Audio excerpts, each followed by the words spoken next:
Que signifie vraiment comprendre le sens de la vie? T'es-tu déjà demandé ce qu'il faut pour vraiment le saisir? Fyodor Dostoïevski ne s'est pas contenté de frôler la surface. Il a osé dévoiler les vérités les plus profondes et les plus sombres de l'existence humaine. Mais qu'est-ce que cela signifie pour nous aujourd'hui? Sommes-nous prêts à affronter ces réalités brutales, à plonger notre regard au cœur même de la complexité de la vie? Si tu es prêt à relever ce défi, cette vidéo te montrera pourquoi Dostoïevski est célébré comme l'écrivain qui a véritablement compris ce que signifie être humain. Mais avant de plonger, pose-toi la question, es-tu prêt à découvrir ce que tu pourrais apprendre? Notre voyage commence en 1821 à Moscou, avec la naissance d'un garçon qui allait, sans le savoir, changer à jamais le paysage de la littérature, Fyodor Mikhailovitch Dostoïevski, ou simplement Dostoïevski pour ceux qui le connaissaient bien. Issu d'une famille de la classe moyenne, il est attiré dès son plus jeune âge par les idées profondes, la philosophie et la littérature. Fait surprenant, son parcours débute loin du monde littéraire. Il se forme d'abord comme ingénieur militaire à Saint-Pétersbourg. Pourtant, comme beaucoup de génies avant lui, il réalise rapidement que sa véritable vocation se trouve ailleurs. En 1846, il publie son premier roman, Les pauvres gens, qui reçoit les éloges de la critique et du public. Cependant, la vie de Dostoïevski est loin d'être paisible. En 1849, il est arrêté pour avoir participé à un groupe révolutionnaire qui osait remettre en question le régime tsariste. Le pire se produit, il est condamné à mort. Imagine l'effroi de cet instant, mais à la dernière seconde, son exécution est suspendue et sa peine est commuée en 4 ans de travaux forcés dans le froid glacial de la Sibérie, suivi de 6 ans de service militaire. Cette épreuve extrême marque profondément l'âme de Dostoïevski. À son retour, il est transformé avec une vision plus sombre et plus introspective de la souffrance, de la culpabilité, de la rédemption, de la liberté et de la foi. En 1859, une fois libéré, il retourne à Saint-Pétersbourg, et c'est là que sa créativité s'épanouit pleinement. Dès lors, Dostoïevski écrit certaines des œuvres les plus marquantes de la littérature mondiale, influençant des générations d'écrivains et de penseurs. Il meurt à 59 ans, en 1881, d'une hémorragie pulmonaire. Pourtant, son héritage reste vivant aujourd'hui. Des penseurs comme Kafka, Nietzsche, Freud, Camus ou Sartre ont tous puisé leur inspiration dans la richesse de ses idées. Ces récits capturent, comme nul autre, la complexité de la lutte humaine à travers des personnages qui nous obligent à réfléchir aux plus grandes questions de la vie. En parlant de questions profondes, explorons ensemble l'un de ses ouvrages les plus dérangeants, Les Carnets du sous-sol, publié en 1864. Ce roman te frappe de plein fouet, une méditation brutale et intense sur la condition humaine.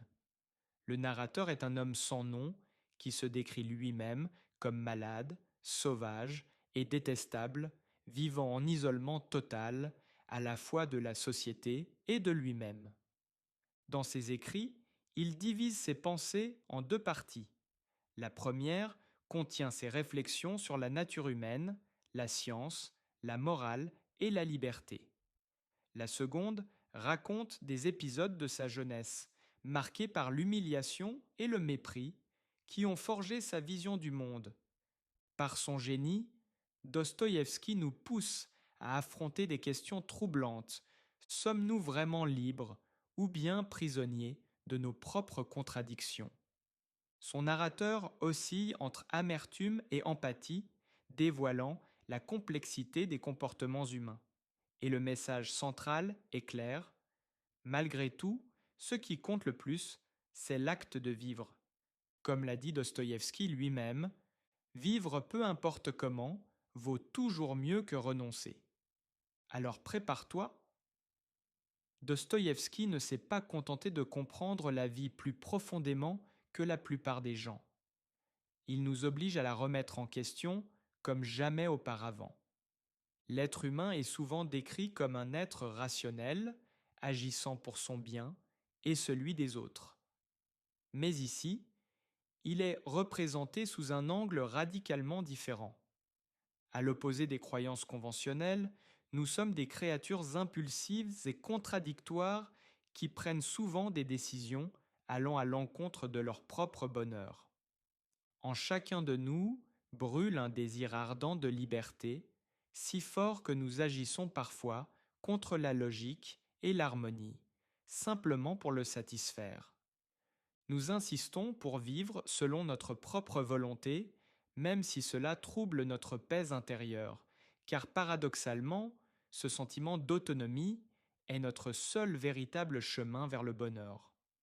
Cette idée va à l'encontre des valeurs dominantes du monde moderne de l'époque qui exaltait le progrès, la science et la raison comme fondement inébranlable. Alors que le monde avançait vers l'industrialisation et la sécularisation, le narrateur se sentait étranger dans un monde familier, comme un intrus dans sa propre société. Sa révolte contre ce système était sa manière de protéger quelque chose qu'il jugeait essentiel.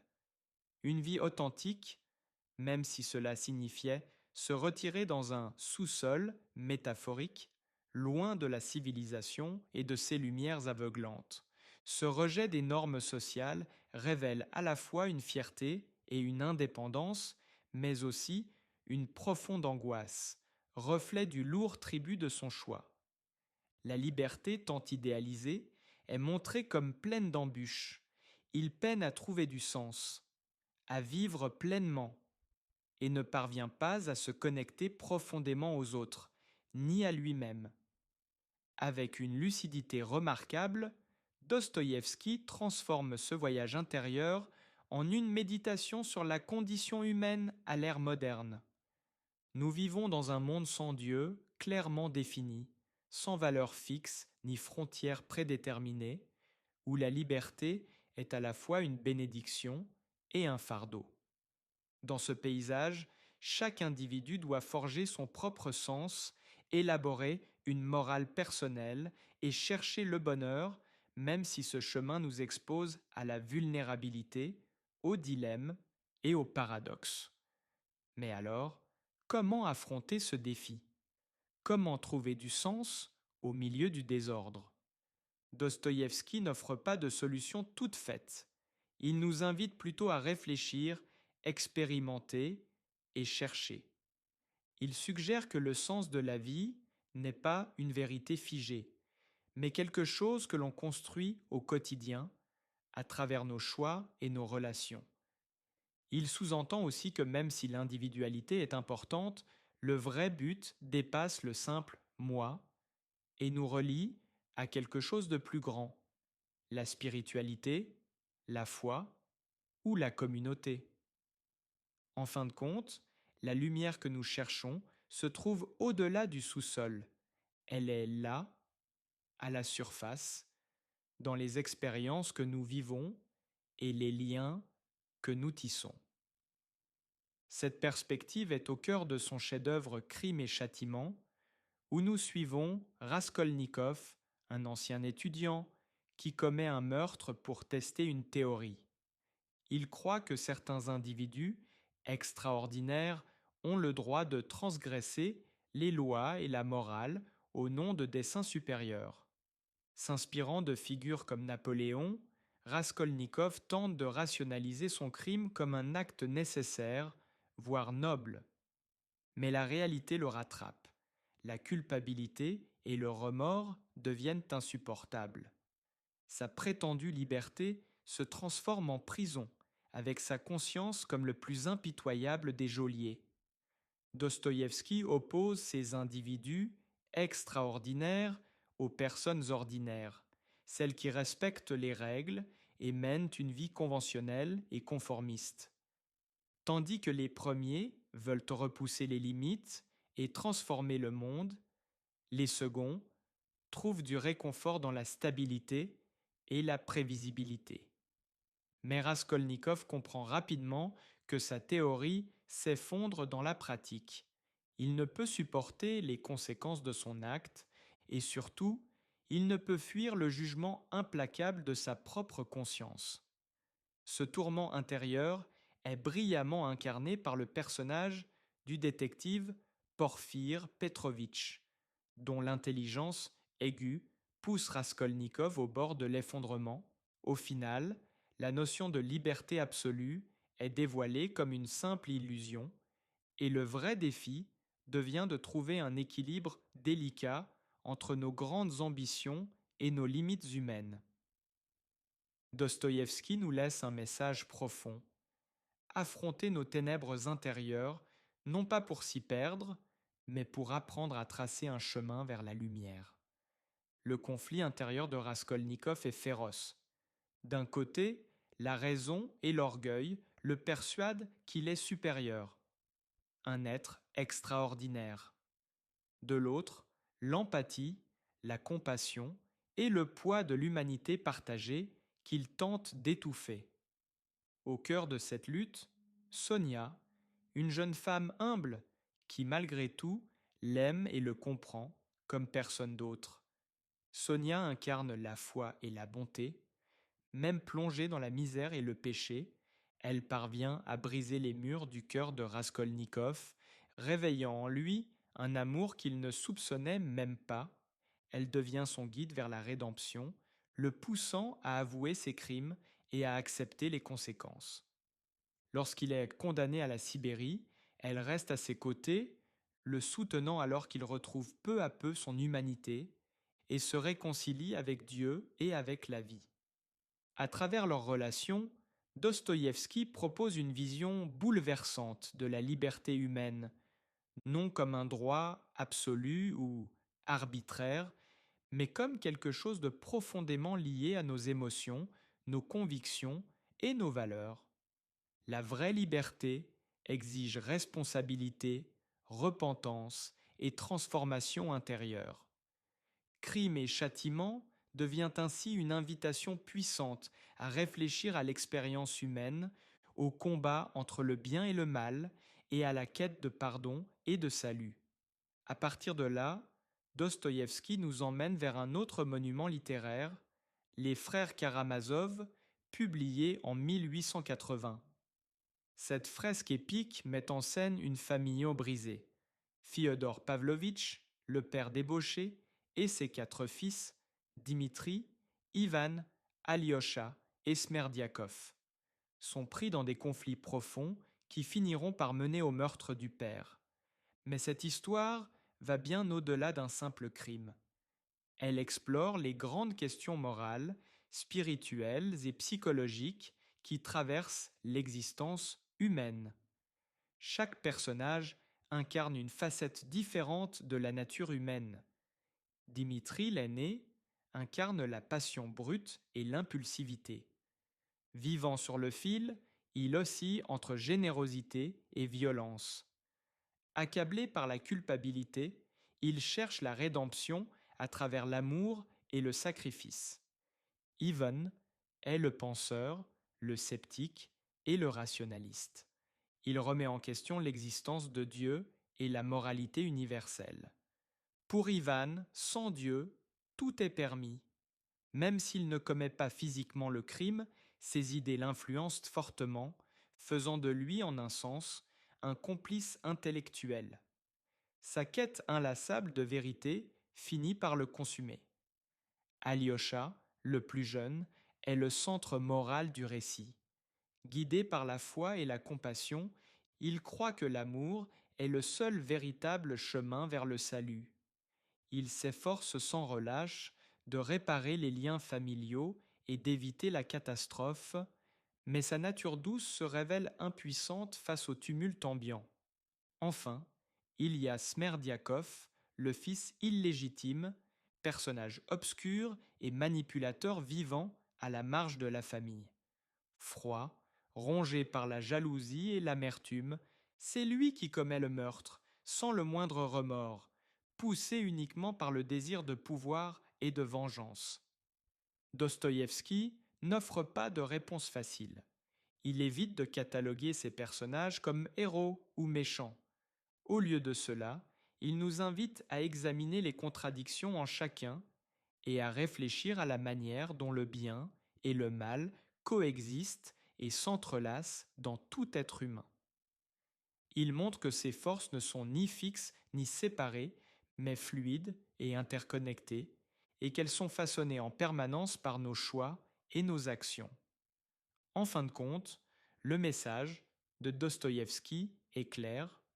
Ce qui façonne véritablement notre destin, c'est la manière dont nous affrontons nos luttes intérieures et les responsabilités qu'elles nous imposent. Si vous êtes également un admirateur de Dostoïevski, n'hésitez pas à partager en commentaire quelle œuvre vous a le plus marqué. Bien sûr, ce survol ne couvre pas tous ces chefs-d'œuvre.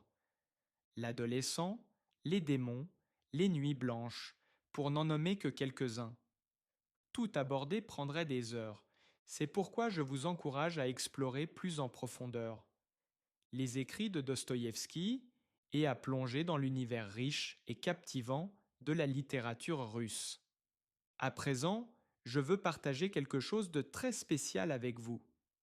Un extrait d'une lettre que Dostoïevski écrivit à son frère, le jour où il croyait qu'il allait être exécuté. C'est l'un des textes les plus puissants et bouleversants que j'ai jamais lus, et j'espère que vous en ressentirez toute la profondeur. Et bien sûr, si ce n'est pas encore fait, likez la vidéo et abonnez-vous à la chaîne. Lettre de Fiodor Dostoïevski à son frère. Aujourd'hui, le 22 décembre, on nous a conduits sur le terrain de parade du régiment Semyonovski. Là, la sentence de mort a été lue à voix haute devant nous tous. On nous a donné des croix à embrasser et nos vêtements d'exécution ont été préparés. Puis, par groupe de 3, on nous a attachés à des poteaux. J'étais dans le deuxième groupe, avec moins d'une minute à vivre. À ce moment-là, mes pensées se sont tournées vers toi, mon frère. Tu remplissais entièrement mon esprit. Ce n'est qu'alors que j'ai réalisé à quel point je t'aimais profondément. J'ai embrassé Fletch et Durov, qui étaient à mes côtés, et je leur ai dit adieu. Quand le signal a retenti, je croyais que c'était la fin. Soudain, ceux qui étaient attachés au poteau furent ramenés et un décret fut annoncé. Sa Majesté impériale nous avait accordé sa clémence. Ensuite, les peines officielles furent prononcées. Mon frère, je n'ai pas laissé le désespoir m'envahir, je n'ai pas perdu courage. La vie est précieuse, peu importe où ou comment elle se vit. J'ai découvert que la vie n'existe pas en dehors de nous, mais en nous-mêmes. Où que je sois, je serai parmi des êtres humains. Être humain, garder courage et persévérer envers et contre tout. Voilà le véritable sens de la vie. C'est cela qui donne un but à tout. J'ai senti que l'esprit qui jadis s'épanouissait dans l'art, qui respirait l'air pur de la création, semblait s'être estompé. Et pourtant, mon cœur continue de battre, plein d'amour, capable d'empathie, de douleur et de mémoire. C'est cela qui compte vraiment. C'est cela, vivre, même au milieu des épreuves. Je t'en prie, ne pleure pas pour moi. Je ne me suis jamais senti aussi vivant spirituellement qu'en ce moment. Mais mon corps tiendra-t-il? Je ne peux le dire. Mon Dieu, tant de pensées, tant de créations demeurent encore en moi, prêtes à naître. Si je ne peux les écrire, ce sera comme mourir à nouveau. En regardant en arrière, je vois tout le temps que j'ai gaspillé.